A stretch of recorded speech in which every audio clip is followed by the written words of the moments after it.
Assalamualaikum warahmatullahi wabarakatuh. Alhamdulillah. Wassalatu wassalamu ala Rasulillah Muhammad ibn Abdillah wa ala alihi wa sahbihi wa man wala. Subhanaka la ilma lana illa ma 'allamtana innaka antal alimul hakim. Rabbi shrah li sadri wa yassir li amri wahlul 'uqdatan min lisani yafqahu qawli. Amma ba'du.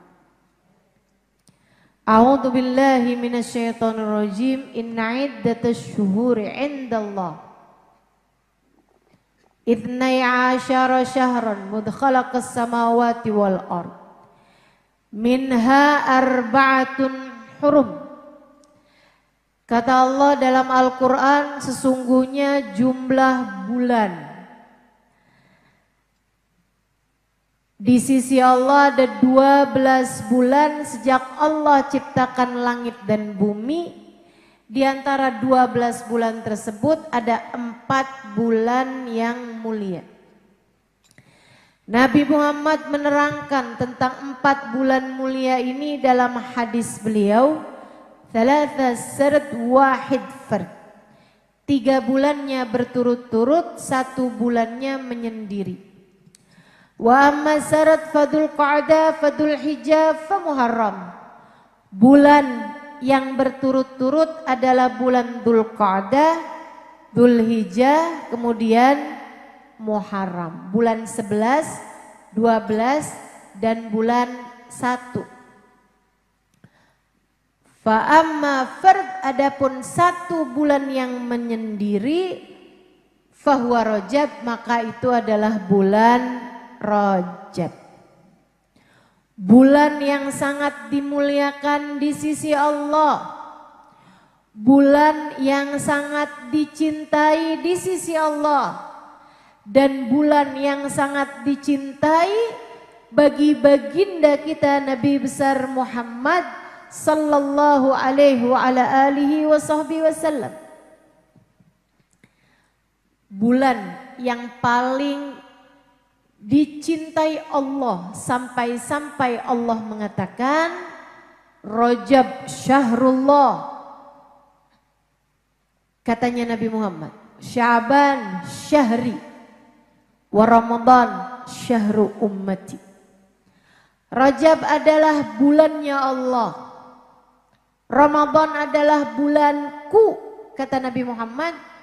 Wa Ramadan, Sya'ban adalah bulanku, wa Ramadan syahru ummati. Ramadan adalah bulan untuk umatku.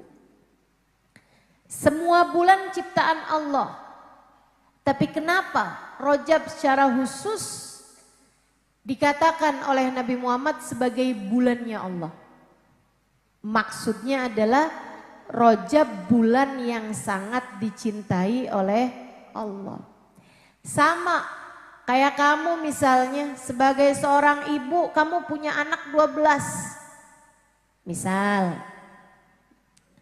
punya anak selusin. Anakmu 12, kemudian ada 1 anak yang paling kamu sayangi, yang paling menyenangkan, yang paling bisa ngambil hati dirimu sebagai ibunya. Kamu suka bilang, nih yang satu nih anak mamah nih. Nih anak mamah nih. Emang yang lain bukan anak mama? Anak mama juga. Tapi yang ini karena sangat kamu cinta hingga kamu sebut sebagai anakmu secara khusus. Demikian kurang lebih makna dari sabda Nabi Muhammad, Rajab syahrullah. Rajab adalah bulannya Allah. Semua bulan bulannya Allah kali? Iya, tentu saja. Tapi karena Allah cinta bulan Rajab, Allah secara khusus menyebutnya sebagai bulannya Allah. Rajab. Dulu Rajab ini disebut dalam masyarakat Arab sebagai Rajabil Asam, bulan Rajab yang tuli. Kenapa? Karena kalau datang bulan Rajab semua peperangan terpaksa berhenti. Karenanya disebut Rajab sebagai Rajab yang tuli dari genderang suara perang, dari suara pedang-pedang yang saling bertemu.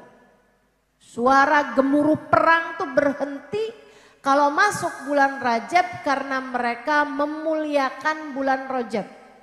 Nggak boleh perang di bulan-bulan mulia, terutamanya pada bulan Rajab. Saudaraku sekalian yang saya muliakan, kita doakan nih sebagaimana dulu perang-perang berhenti pada bulan Rajab, kita doakan saudara-saudari kita yang ada di Palestina. Mudah-mudahan bersama kedatangan bulan Rajab, Allah Subhanahu wa taala hentikan penjajahan dan peperangan yang sekarang sedang mereka alami. Kita doakan, mudah-mudahan di bulan Rajab Allah karuniakan kedamaian, ketenangan pada saudara-saudari kita yang sekarang sedang berada dalam peperangan, dan selanjutnya lagi tidak akan ada lagi peperangan kepada mereka insya Allah. Amin ya Rabbal Alamin. Dulu namanya Rajabil Asam, Rajab yang tuli dari suara genderang perang. Hingga kemudian di masa Nabi kita Muhammad sallallahu alaihi wasallam, Nabi mengubah nama Rajabil Asam dengan nama Rajabil Asab, bulan Rajab yang tertuang, bulan Rajab yang banyak diturunkan. Diturunkan apa? Diturunkan ampunan dari Allah Subhanahu wa taala. Karena Rajab adalah bulan ampunan. Rajab syahrul rahmah, Rajab syahrul maghfirah. Rajab bulan turun rahmatnya Allah, Rajab bulan turun ampunan-ampunan dari Allah Subhanahu wa taala jalla jalaluhu wa ta'ala azamatuh. Maka ini kesempatan buat orang-orang semacam saya, semacam kamu, kita semua yang punya banyak dosa, untuk mendapatkan ampunan demi ampunan yang Allah Subhanahu wa taala turunkan kepada kita sekalian.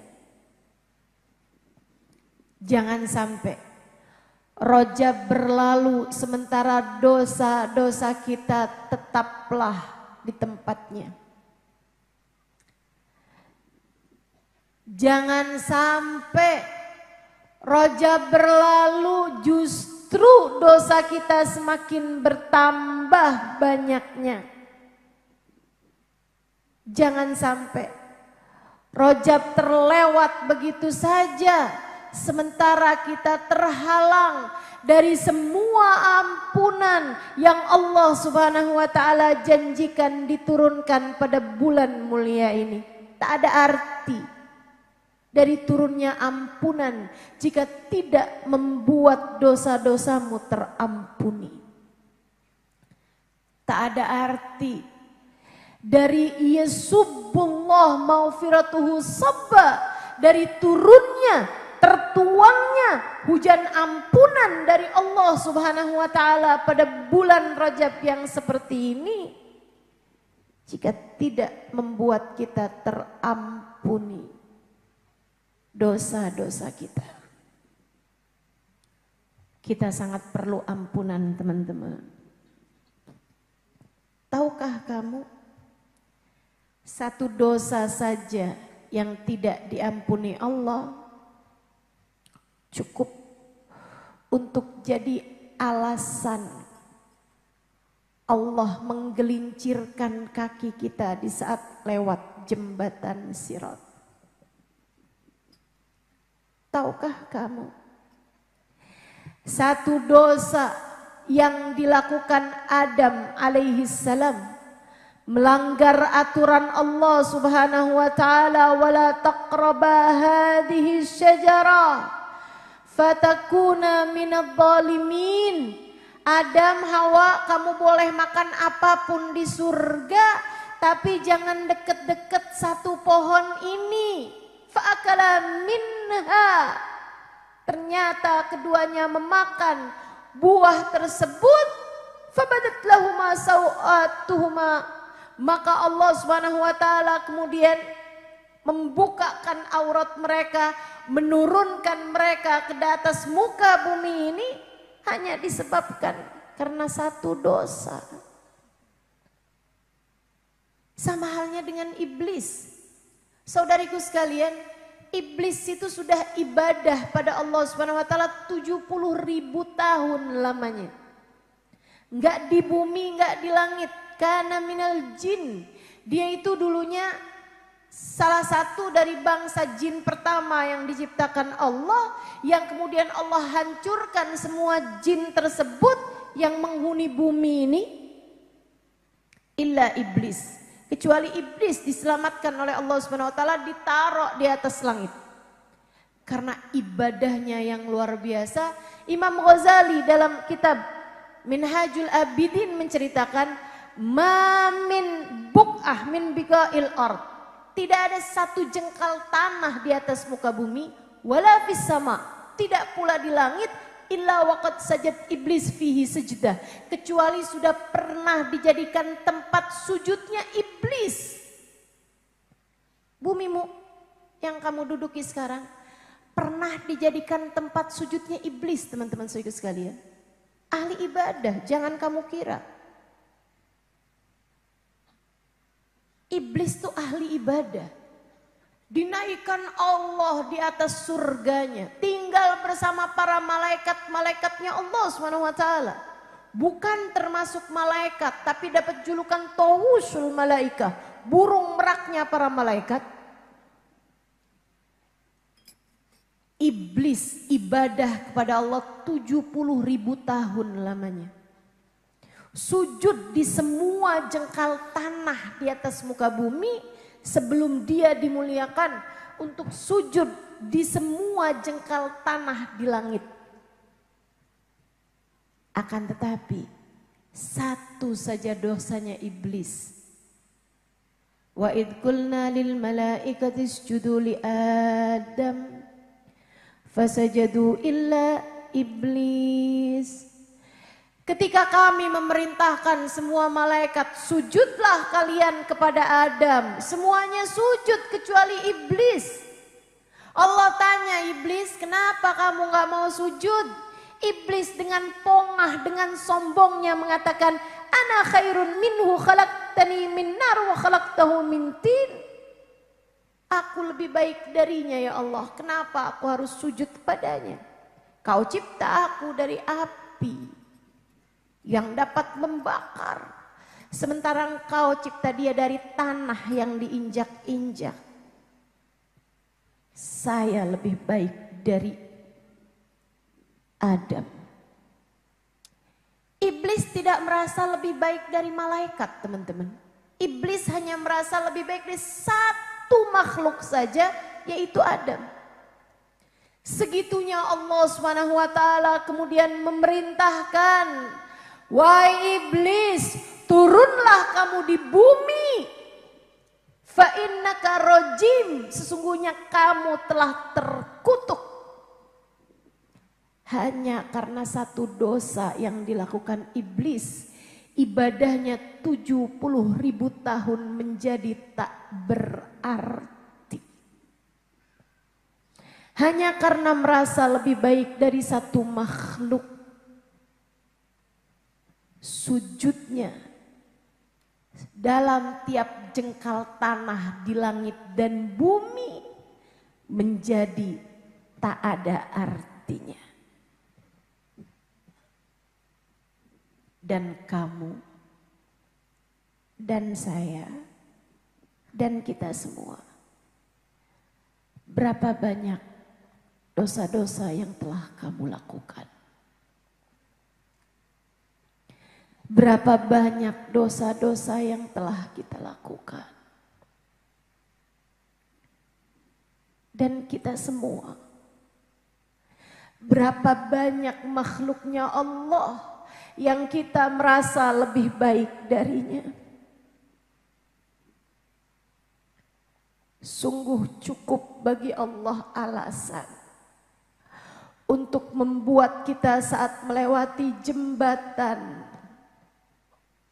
di akhirat nanti, kaki kita tergelincir masuk ke dalam api neraka.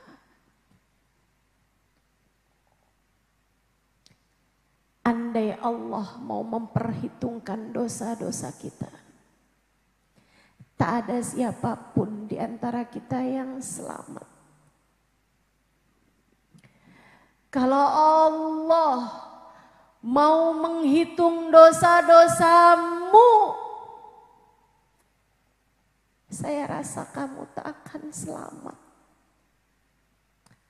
Kalau Allah mau menghitung dosa-dosaku, aku tak akan pernah selamat.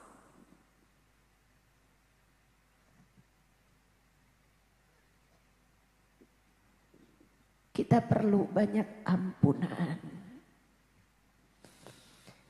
Kita perlu banyak maufirah. Kita perlu dikasihani, dirahmati, disayangi oleh Allah Subhanahu wa ta'ala. Karenanya jangan lewatkan kesempatan. Rajab kembali datang. Persiapkan hati agar pantas mendapatkan ampunan darinya.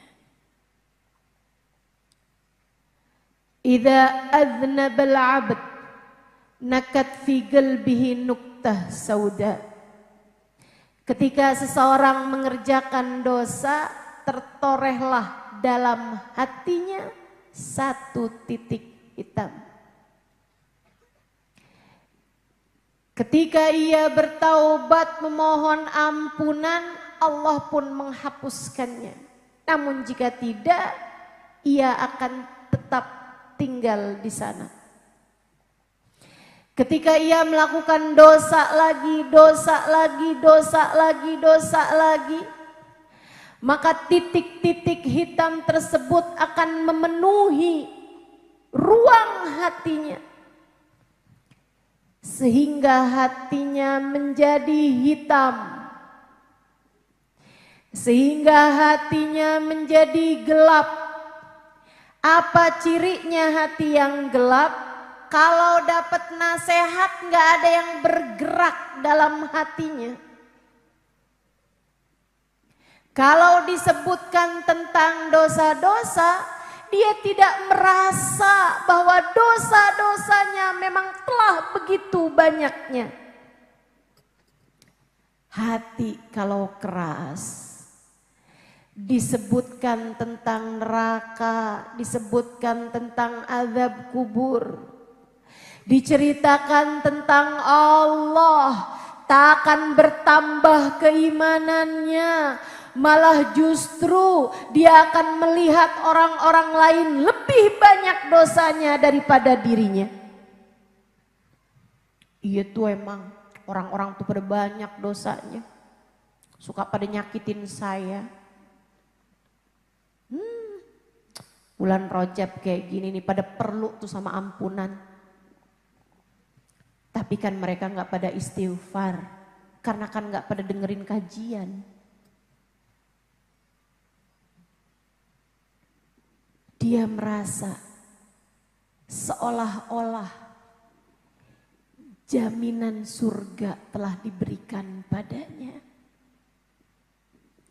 Dia merasa seolah-olah Apa yang sudah dilakukannya di atas muka bumi ini menjadikan dia mustahil untuk Allah Subhanahu wa taala murka padanya. Apa bedanya kamu sama iblis? Kalau saya bilang sih malahan iblis masih lebih baik sebab ibadahnya sudah 70.000 tahun.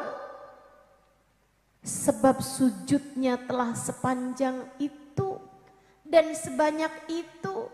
Semua tempat sudah menjadi saksi atas ketaatan-ketaatan iblis selama ini. Kamu berapa banyak sujudmu? Kamu seberapa panjang zikir dan tahajudmu?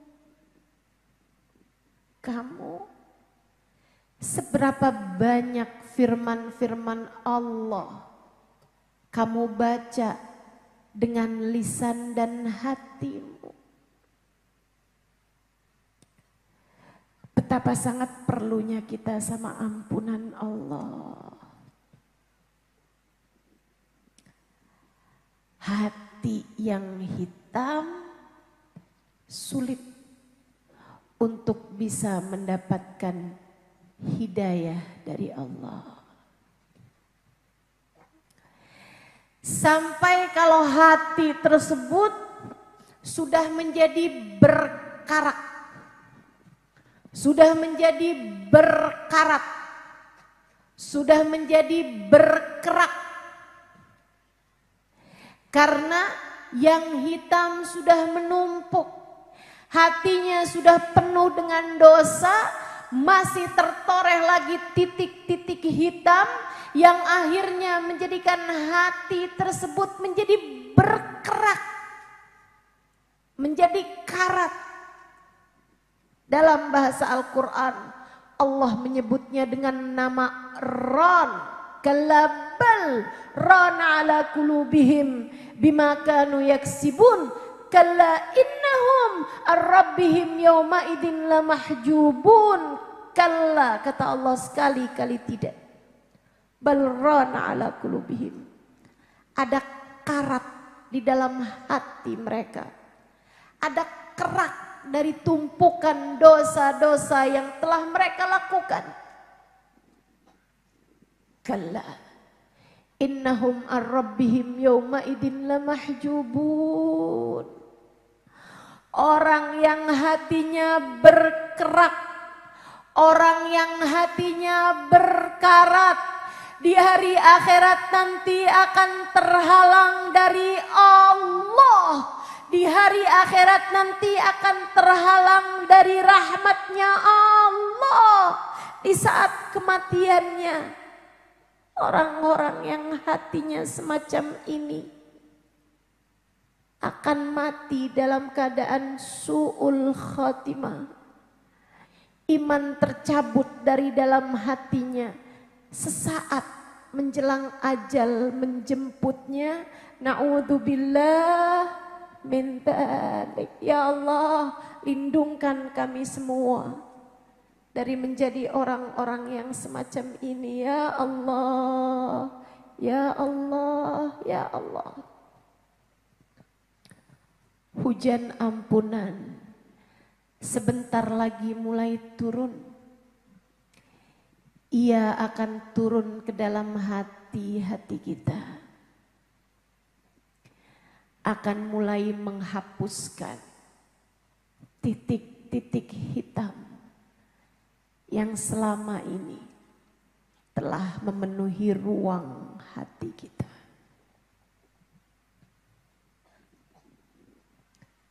Jangan sampai kamu tidak mendapatkannya. Jangan sampai kamu gak kebagian darinya. Perbanyaklah istighfar di bulan Rajab. Bacalah senantiasa permohonan ampunmu kepada Allah. Dengan lisan-lisanmu dan dengan hatimu. Mohonlah ampunan kepadanya. Bacalah banyak-banyak di bulan Rajab Sayyidul Istighfar. Yang semua dari kita saya rasa sudah menghafalnya. Diajarkan baginda kita Nabi besar Muhammad sallallahu alaihi wa ala alihi wa sahbihi wasallam. Allahumma anta rabbi la ilaha illa anta khalaqtani wa ana abduka wa ana ala ahdika wa wa'dika mastata'tu abu'u laka bi ni'matika alayya wa abu'u bi dhanbi faghfirli fa innahu la yaghfirud dunuba illa anta. Allahumma anta rabbi. Ya Allah, engkau adalah Tuhanku. Wa ana abdu. Saya adalah hambamu ya Allah. Wa ana ala ahdika wa wa'dika mastata'tu. Aku memiliki perjanjian denganmu ya Allah, akan aku laksanakan sekemampuanku. Kita punya perjanjian sama Allah. Perjanjian apa yang dimaksudkan Nabi Muhammad? Perjanjian wa ma khalaqtul jinna wal insa illa liya'budu. Aku ciptakan jin dan manusia, tak lain tak bukan adalah untuk beribadah kepadaku, untuk menjadikan hidupnya semata-mata untukku. Bukan hanya sholat teman-teman. Ibadah yang dimaksudkan dalam ayat ini bukan berarti kamu hidup hanya mengerjakan sholat gitu, bukan. Tentu saja bukan. Ada banyak ibadah yang sedang kita lakukan hari ini. Bahkan dari sejak pagi-pagi kamu udah bersiap-siap, termasuk ibadah kepada Allah Subhanahu wa taala. Jika niatmu benar. Jika kamu hadir di majelis ini untuk bisa mendapatkan ilmu yang menyampaikanmu kepada Allah, untuk bisa mendengarkan segala sesuatu tentang Allah dan Rasul-Nya, kamu adalah seseorang yang telah mengerjakan ibadah kepada Allah Subhanahu wa taala.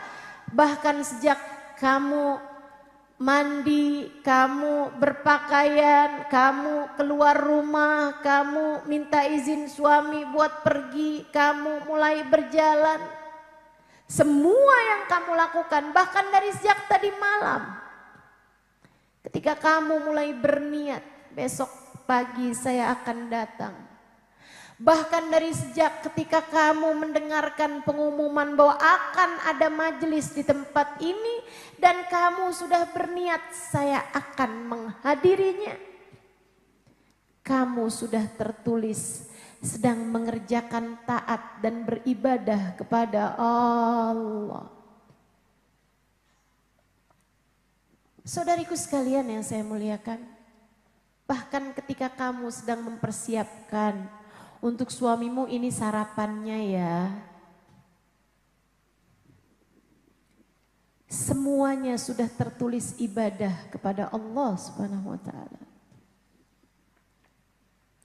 Demikian pula ketika kamu berniat bahwa selama bulan Rajab saya akan memperbanyak istighfar kepada Allah.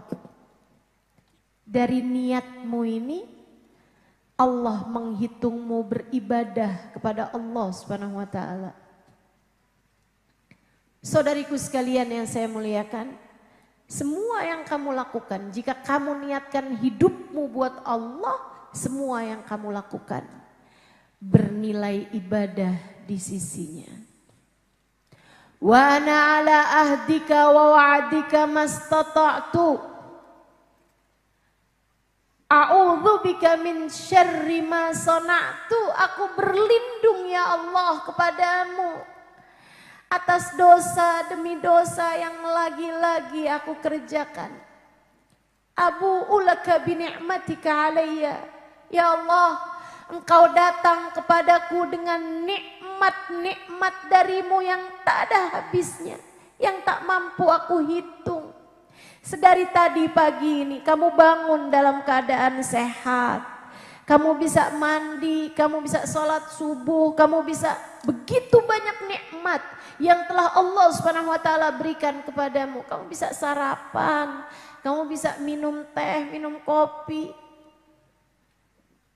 Saudariku sekalian yang saya muliakan, gak ada semuanya kecuali dari Allah Subhanahu wa taala. Andai tadi pagi bangun tidur, Allah jadikan kakimu tak bisa bergerak dari atas tempat tidurmu, bagaimana mungkin kamu pagi hari ini sampai di tempat ini? Andai tadi pagi Allah Subhanahu wa taala membuat perutmu sakit, kamu mungkin tidak akan sampai di tempat ini. Dari Allah Subhanahu wa taala semuanya. Abu'u laka bi ni'matika alayya. Engkau selalu datang padaku ya Allah dengan berjuta-juta kenikmatan yang tak pernah mampu aku hitung. Usus-usus yang dibiarkan bekerja sebagaimana mestinya. Saraf-saraf dalam tubuhmu yang Allah biarkan tetap bekerja. Sel-sel dalam tubuhmu, aliran darah yang Allah biarkan mengalir. Dan hati yang Allah tetap biarkan beriman adalah nikmat demi nikmat yang tak pernah mampu kita hitung, apalagi kita syukuri. Abu'u laka bi ni'matika alayya. Kau ya Allah senantiasa datang padaku dengan kenikmatan-kenikmatan darimu. Wa abu'u bidzambi. Maafkan aku ya Allah. Aku selalu kembali kepadamu dengan dosa demi dosa. Kau berikan padaku kenikmatan mata, tapi aku gunakan mataku untuk hal-hal yang kau larang. Faghfirli, ampunilah aku ya Allah.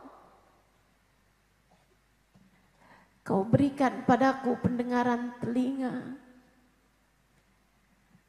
Begitu rumit, tapi engkau tetap membiarkanku tetap bisa mendengar.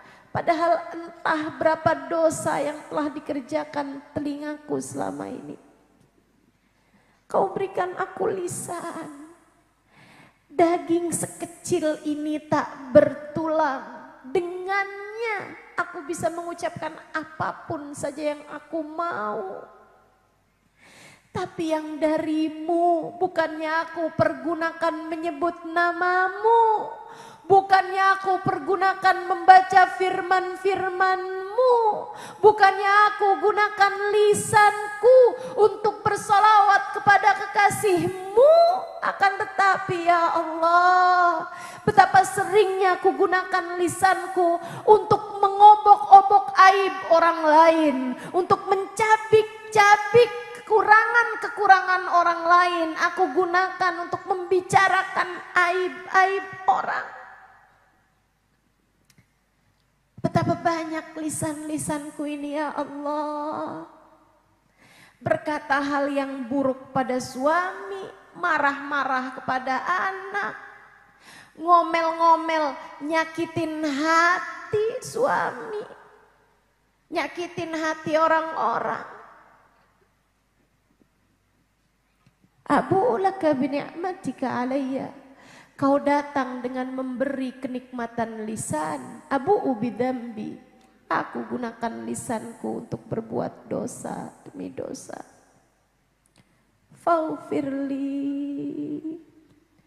Ampunilah aku ya Allah. Fa innahu la yaghfirudz dzunuba illa anta. Tak ada yang dapat melakukannya kecuali Engkau. Tak dapat mengampuni dosa-dosaku kecuali Engkau. Ya Allah, ampunilah ya Allah. Bu, Kak, Dek, Alhamdulillah.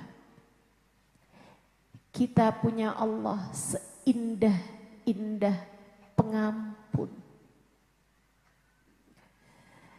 Saya bayangkan kalau muamalahnya enggak sama Allah.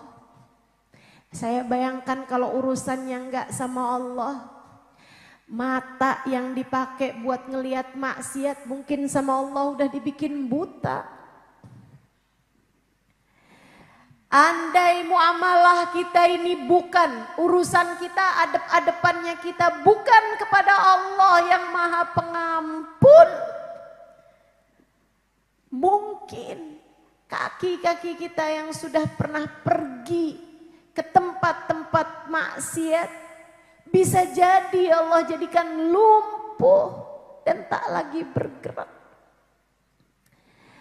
Tapi kita punya Allah seindah-indah pengampun yang berkata, apabila kulihat hambaku datang padaku memohon ampunan, membawa bergunung-gunung dosa, aku akan menyambutnya dengan bergunung-gunung ampunan.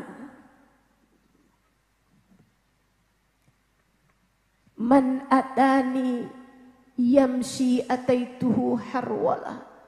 Siapa yang mendekat padaku dengan berjalan, aku akan datang mendekat padanya dengan berlari.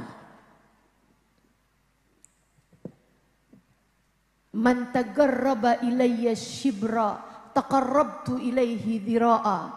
Siapa yang mendekat padaku satu jengkal, kata Allah dalam hadis qudsinya, aku akan mendekat kepadanya satu hasta.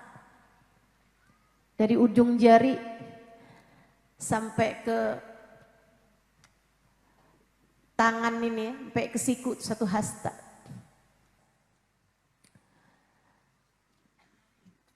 Kata Allah, man tagarraba ilayya dhira'a. Siapa yang mendekat kepadaku satu hasta, aku akan mendekat kepadanya ba'a, satu depa. Dari ujung jari sampai ke ujung jari yang lainnya.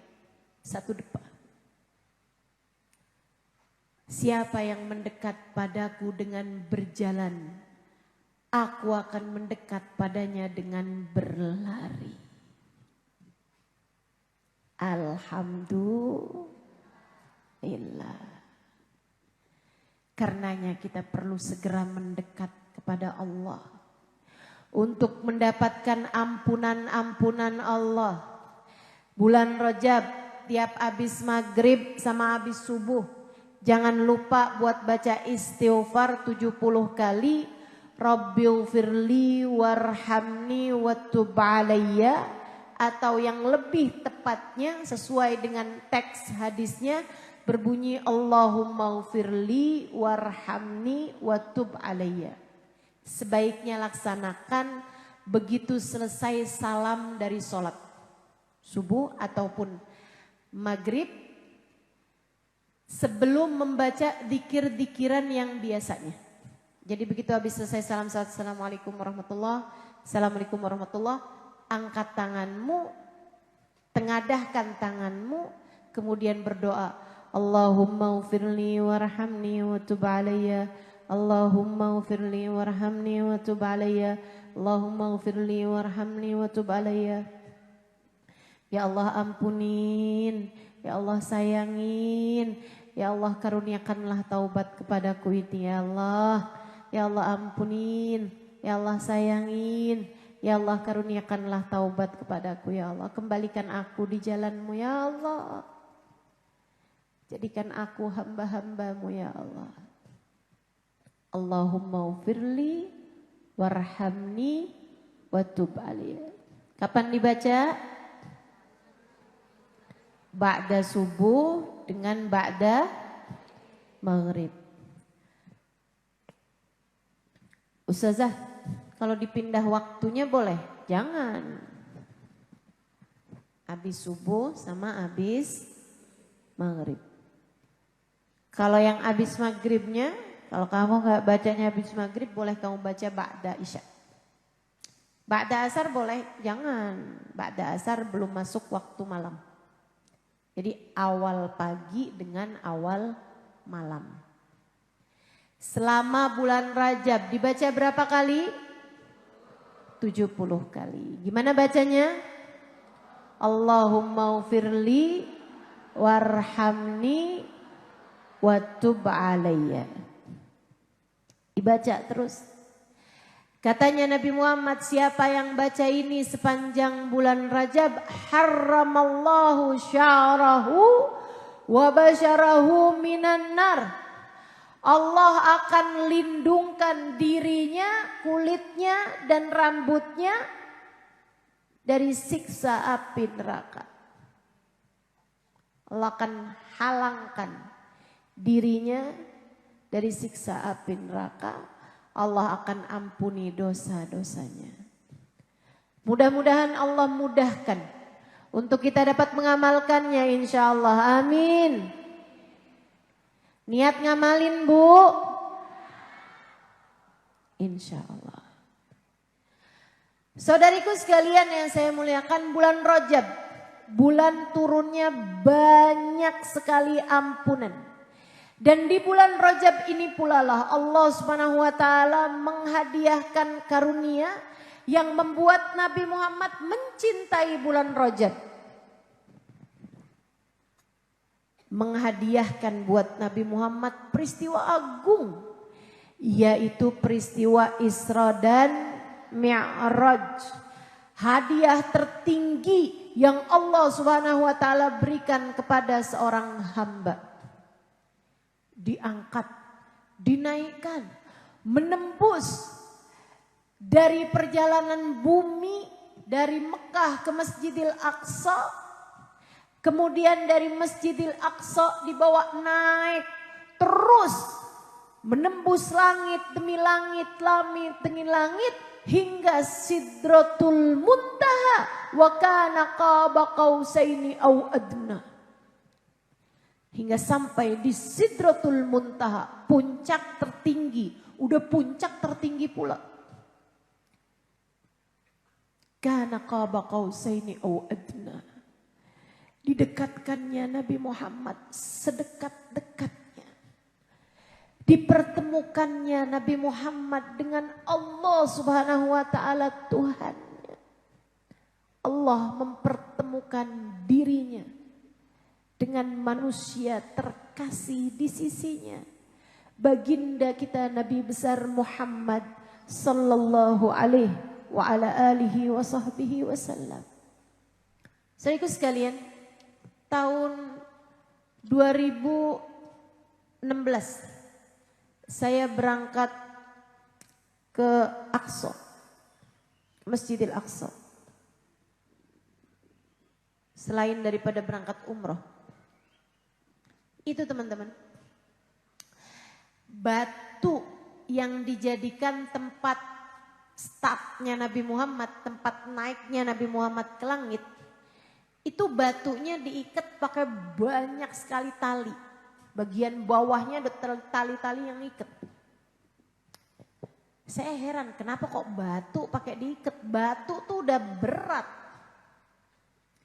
Batu tuh kalau kita mau taruh di tanah nggak usah pakai diikat. Kalau ditaruh di atas baru diikat. Kan begitu? Biar nggak jatuh ke tanah. Nah kalau udah di tanah ngapain diikat?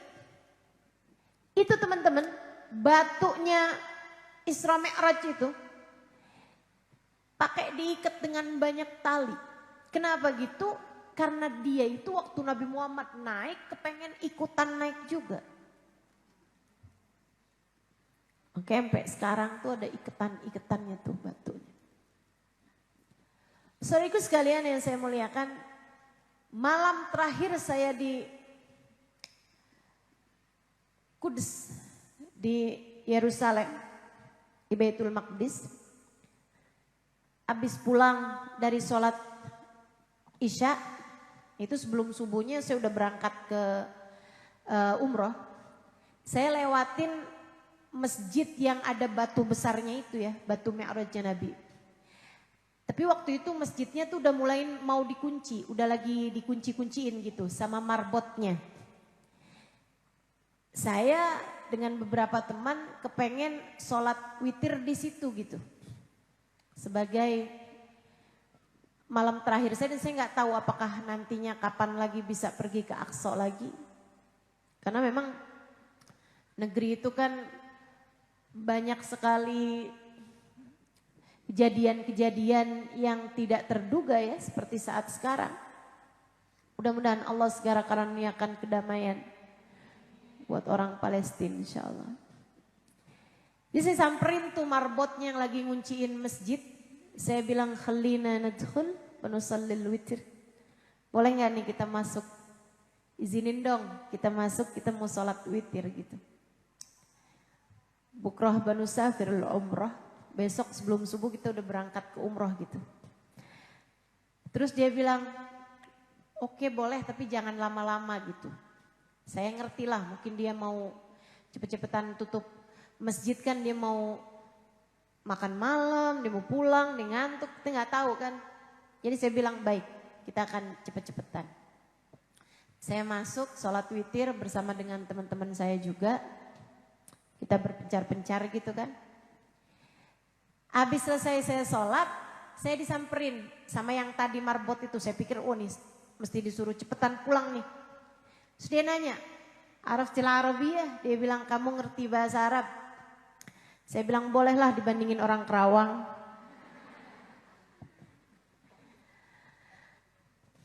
Saya bilang bolehlah, dikit-dikit saya ngerti.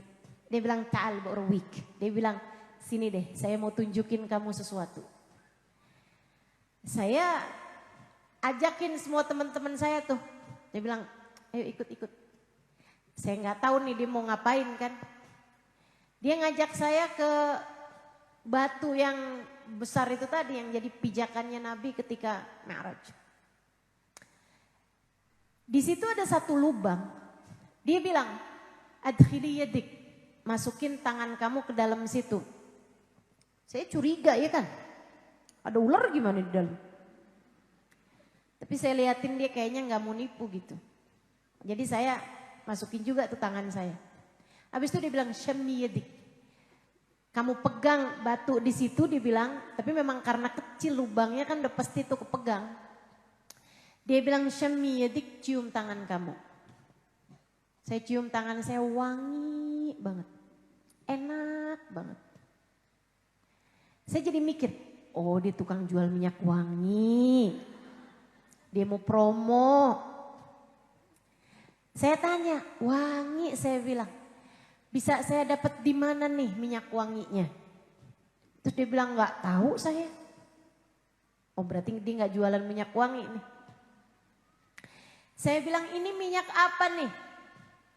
Dia bilang lagi nggak tahu saya. Dari sejak kami kecil.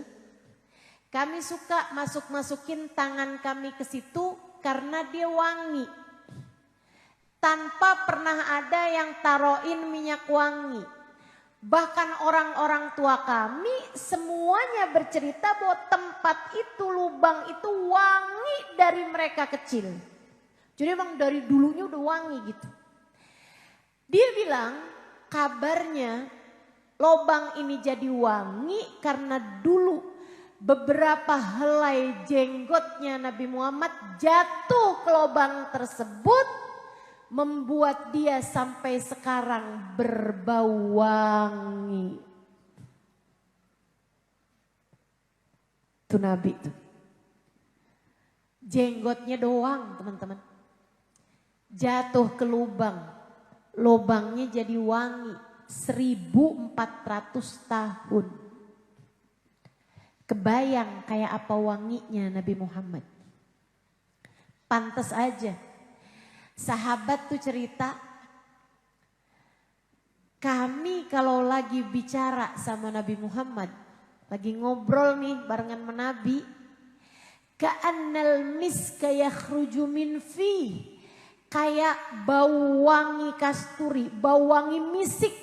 Berkeluaran dari mulut beliau itu. Wangi banget.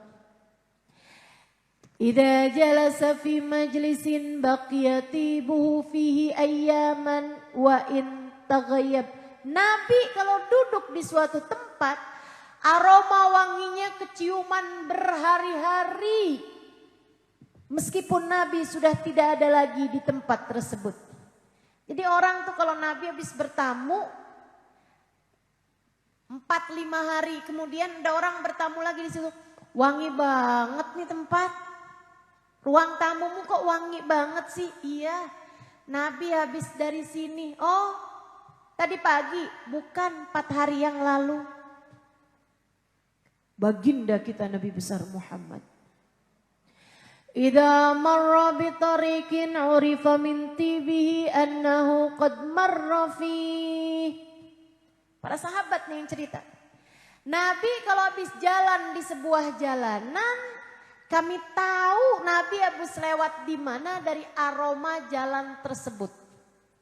Jadi kalau ada sahabat pengen ikut rombongan Nabi Muhammad tapi nggak tahu Nabi tadi lewat jalan yang mana, tinggal ngendus saja. Oh nggak habis lewat sini nih nggak ada baunya Nabi. Cari lagi jalan yang ini dia nih Nabi Muhammad. Ini dia nih baunya Nabi Muhammad, wangi gitu. Sallallahu alaihi wa ala alihi wasallam. Saudaraku sekalian, kita sekarang udah susah nyari aromanya Nabi Muhammad. Sedikit-sedikit yang bisa kita dapat, kita dapat. Saya salah satu dari yang beruntung. Tapi sisanya udah nggak bisa kita dapetin lagi teman-teman. Tapi tenang, tenang. Bukan itu yang kita mau cari sesungguhnya. Allah tuh dengan dibuatnya Nabi Muhammad sewangi itu lagi mau ngajarin kita. Hatimu bisa sebegitu wanginya. Kalau di dalam hatimu terdapat cinta kepada Nabi Muhammad. Hatimu bisa sebegitu indahnya. Jika di dalam hatimu terdapat cinta kepada baginda Nabi besar Muhammad. Sahibul Isra wal Mi'raj. Yang telah Allah anugerahi kepadanya Isra dan Mi'raj. Maka merayakan Isra dan Mi'rajnya Nabi Muhammad adalah bertanya kepada hati kita sendiri. Kepada hati kita masing-masing. Adakah cinta kepada Nabi Muhammad telah bertahta di dalam hatimu itu? Adakah hatimu telah kenal rasa cinta kepada baginda Nabi besar Muhammad sallallahu alaihi wa ala alihi wa sahbihi wasallam? Dialah manusia paling tercinta di sisi Allah. Allah tak pernah mencintai siapapun dan apapun lebih daripada cintanya kepada Nabi besar Muhammad. Hingga semua yang ada kaitan dengan Nabi Muhammad menjadi dicinta di sisi Allah, menjadi mulia di sisi Allah, dan menjadi sesuatu yang sangat-sangat indah, bahkan lubang yang pernah kejatuhan jenggotnya Nabi Muhammad. Ia menjadi lubang yang wangi meski telah berjarak 1400 tahun darinya. Saudariku sekalian yang saya muliakan, hatimu jika ia telah dijatuhi cinta kepada baginda Nabi besar Muhammad, sangat mungkin untuk menjadikan hatimu dituruni cintanya Allah. Dan jika Allah telah mencintai hatimu, jika Allah telah mencintai batu, lobang aja bisa bertahan 1400 tahun dan akan terus bertahan entah sampai kapan. Bayangkan jika hatimu telah dicintai oleh Allah. Bu, kalau hatimu telah dicintai oleh Allah, Allah akan bersihkan hatimu dari noda-noda hitam, bahkan dari kerak ataupun karat yang telah ada dalam hatimu itu. Jika hatimu dicinta oleh Allah, Allah akan hiaskan hatimu dengan keindahan demi keindahan sifat dan perilaku.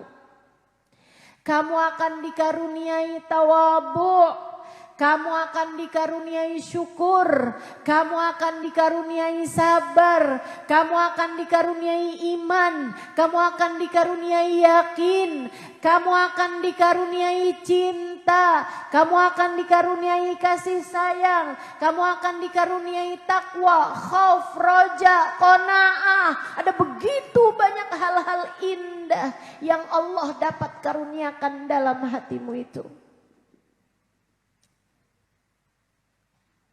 Dan yang terbesarnya, kalau Allah telah mencintai hati kita,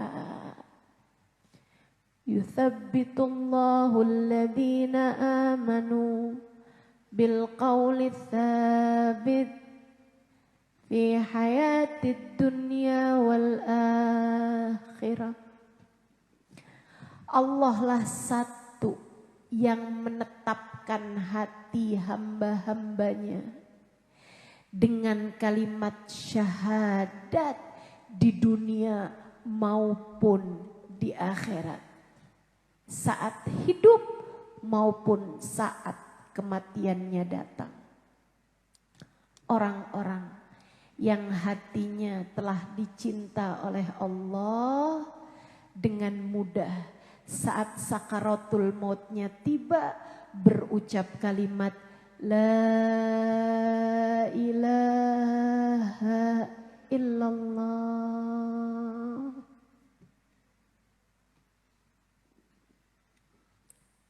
Hatimu sudahkah dicinta? Hatimu sudahkah dicinta?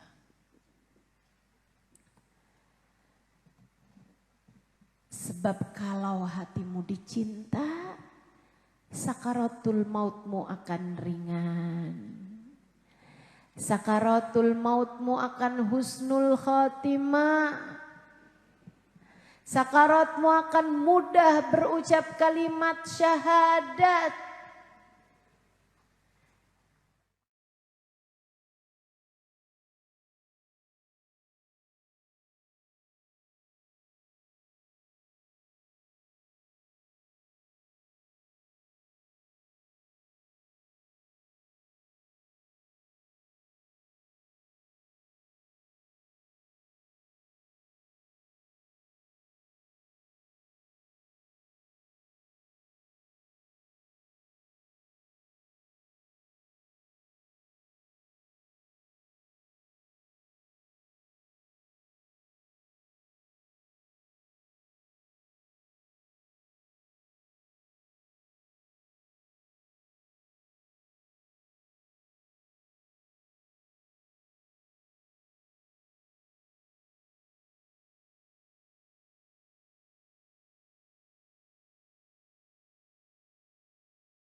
Dengan Nabi Muhammad, Allah akan cinta kepada sesuatu dan siapa orang tersebut.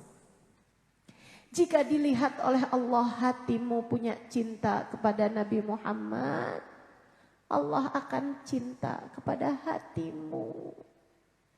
Karenanya, karena saya kesian kepadamu, karena saya sayang kepadamu, karena saya cinta kepadamu, saya sampaikan padamu, buka Dek, nak, jangan berani mati sebelum bawa cinta di hati kepada baginda Nabi.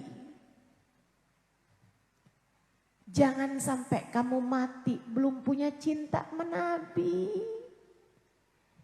Jangan berani-berani mati belum bawa cinta kepada baginda Nabi. Pastikan itu. Pastikan itu.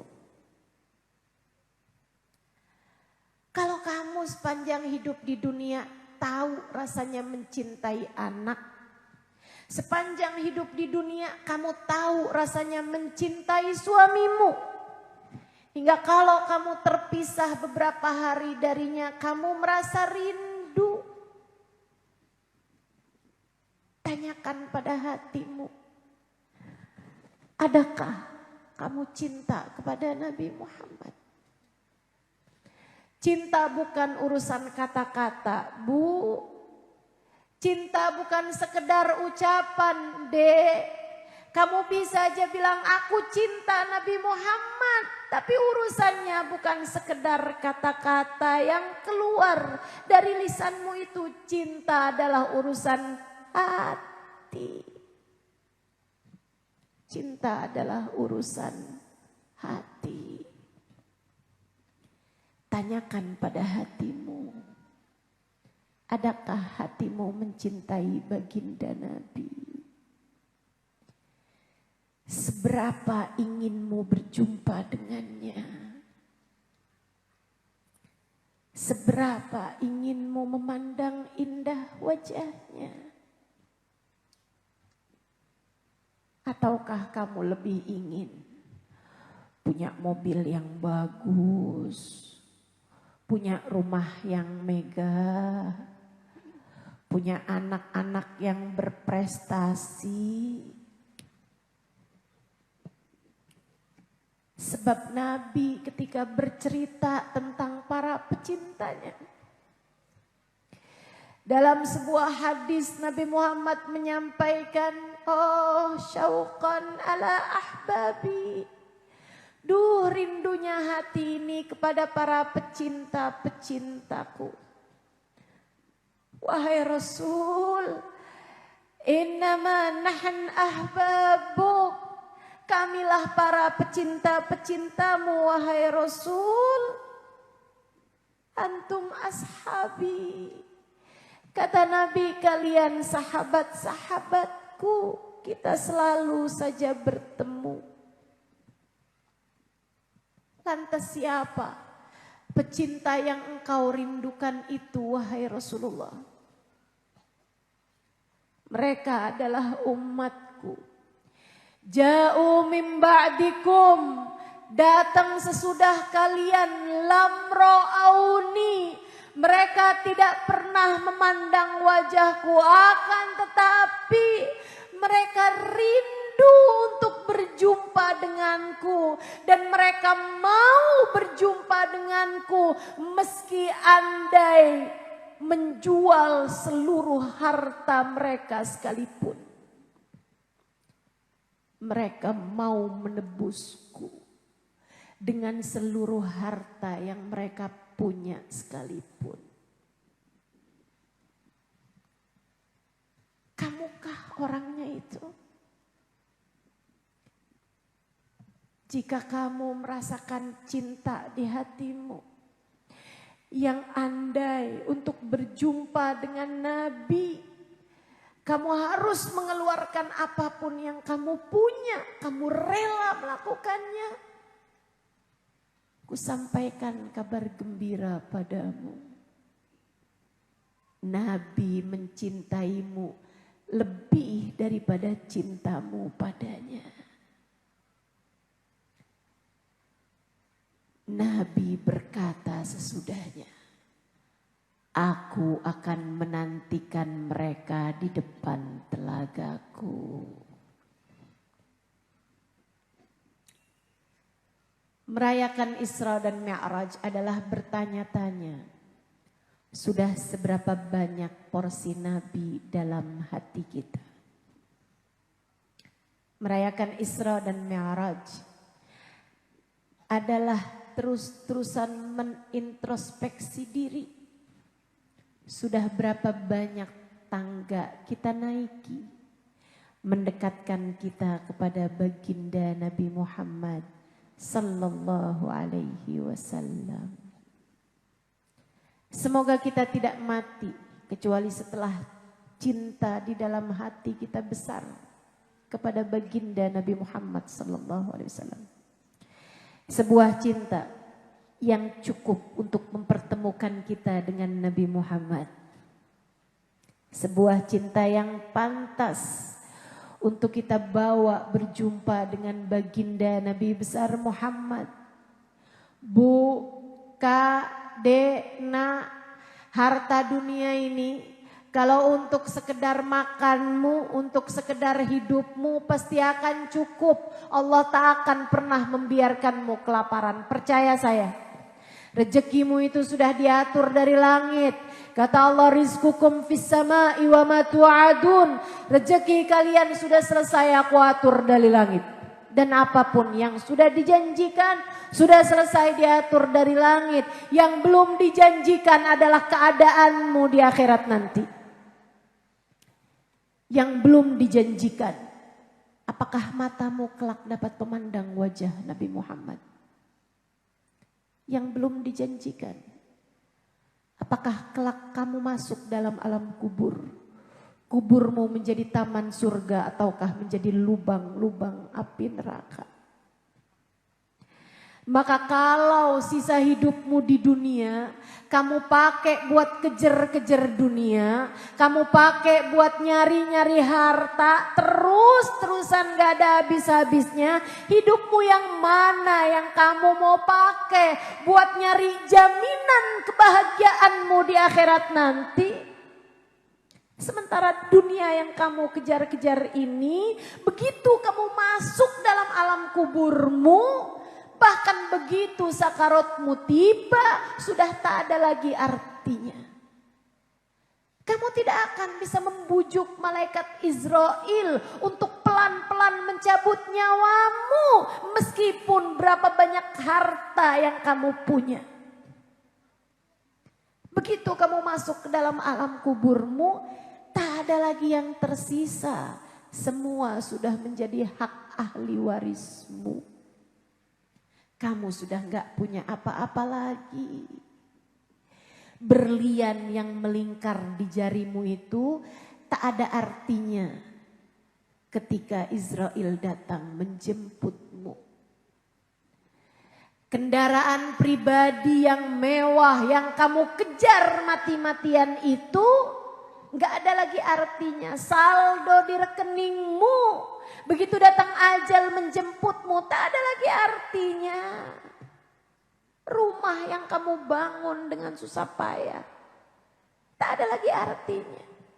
Bahkan anak suami yang menyayangimu tak ada lagi artinya. Yang ada artinya hanya tinggal Allah dan Rasulnya. Allah dengan rahmatnya. Dan Nabi Muhammad dengan syafaatnya. Mari kita baca suratul Fatihah. Kita minta pada Allah SWT. Semoga Allah tidak mematikan kita. Kecuali setelah Allah karuniakan untuk kita hati yang selamat. Hati yang penuh cinta. Kasih sayang Allah SWT. Dan juga syafaat baginda Nabi besar Muhammad sallallahu alaihi wasallam. Semoga kita gak mati kecuali setelah syafaat baginda Nabi kita raih. Ala hadhihi niyah wa bikulli niyatin salihah. Fatihan Allah yuthabbit imanana. Yunawwir qulubana wa qalibana ma'al huda wat tuqa wal afaf wal ghina wal ridha wal yaqin. Yaftah alaina futuhal arifin. Yakhtim ajalana bil husna wa huwa radin anna fi khairin wa lutfin wa afiyah wa ila hadratin Nabi Muhammad sallallahu alaihi wa ala alihi wa sahbihi wasallam. Al-Fatihah. Baca bersama-sama. A'udzu billahi minasy